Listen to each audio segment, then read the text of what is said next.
देश मेरा जल रहा है, आग लगी है सीने में, हुक्मरां सब व्यस्त हैं खून गरीब का पीने में। तो राम मंदिर या बाबरी का पक्ष नहीं मैं लाई हूं, घायल भारत चीख रहा है, चीख सुनाने दर्द हद से तब गुजरने लगता है जब मेरी आंखों के सामने ताज, पुलवामा, छत्तीसगढ़ में शहीद हुए जवानों के शत विशत अधजले शरीर के टुकड़े, रेत के टीलों से ऊपर जाती लाशों के ढेर और कश्मीर की खून से सनी लाल रंग की सड़कों के दृश्य सामने आते हैं।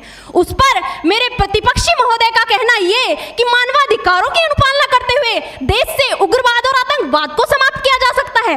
महोदय, अब तो हमारा तिरंगा झंडा भी हमसे ये पूछने लगा है कि क्या बात है भारत, आजकल फहराने से ज्यादा मैं कफन में दफनाने के क्यों काम आ रहा हूं।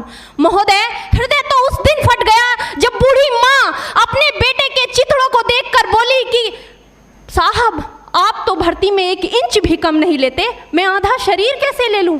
महोदय, विधवा की वेदना चीख चीख कर ये कहती है कि प्यार भी भरपूर गया, मांग का सिंदूर गया, नन्हे नौनिहालों की लंगोटियां चली गई, छोटी छोटी बेटियों की चोटियां चली गई, और आपके लिए तो एक आदमी मरा है साहब, मेरे घर की तो रोटियां ही चली गई।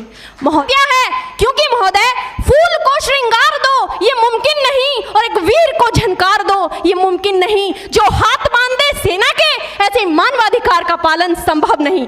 महोदय, आज सत्यनिष्ठा के मार्ग पर चलते हुए भी हमारे देश का जवान इन आतंकवादियों, इन पत्थरबाजों से डरता है, क्योंकि वो जानता है कि उसकी राइफल से निकलने वाली गोली अगर टारगेट को हिट नहीं भी करेगी तो भी 400 मीटर तक जाएगी, और यदि इस बीच वो किसी निर्दोष को लग गई तो महोदय हमें अपनी नौकरी से हाथ तक धोना पड़ सकता है।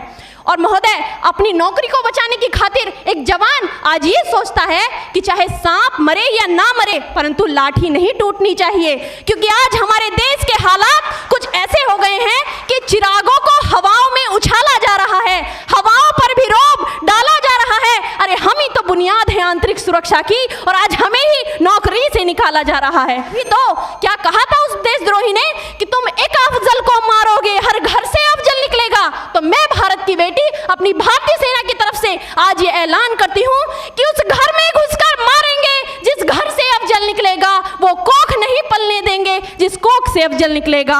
उठो देश के वीर जवानों, तुम सिंह बनकर दहाड़ दो और एक तिरंगा झंडा उस कन्हैया के सीने में गाड़ दो। महोदय, अंत में अपनी वाणी को विराम की ओर ले जाते हुए मैं सिर्फ इतना ही कहना चाहूंगी कि नाम की दुहाइयां देने वालों, सीमा पर लड़ा नहीं जाता चरखों से शोलों के आगे, रामायण पढ़ी नहीं जाती सीमा पर गोलों के आगे। धरती के घोर कुहासे को एक सूरज ही हर सकता है, क्योंकि एटम बम से रक्षा केवल एटम बम ही कर सकता है। जय हिंद, जय भारत। नहीं, वह खून कहो किस मतलब का आ सके देश के काम नहीं, वह खून कहो किस मतलब का जिसमें जीवन न रवानी है, जो परवश होकर बहता है वह खून नहीं है पानी है। उस दिन लोगों ने सही सही खून की कीमत पहचानी थी, जिस दिन सुभाष ने बर्मा में मांगी उनसे कुर्बानी थी। बोले स्वतंत्रता की खातिर बलिदान तुम्हें करना होगा, तुम बहुत जी चुके जग में लेकिन आगे तुम्हें मरना होगा। आजादी के चरणों में जो जयमाल चढ़ाई जाएगी वह सुनो तुम्हारे शीशों के फूलों से गूंथी जाएगी। आजादी का संग्राम कहीं पैसों पर खेला जाता है, यह शीश कटाने का सौदा नंगे सर झेला जाता है।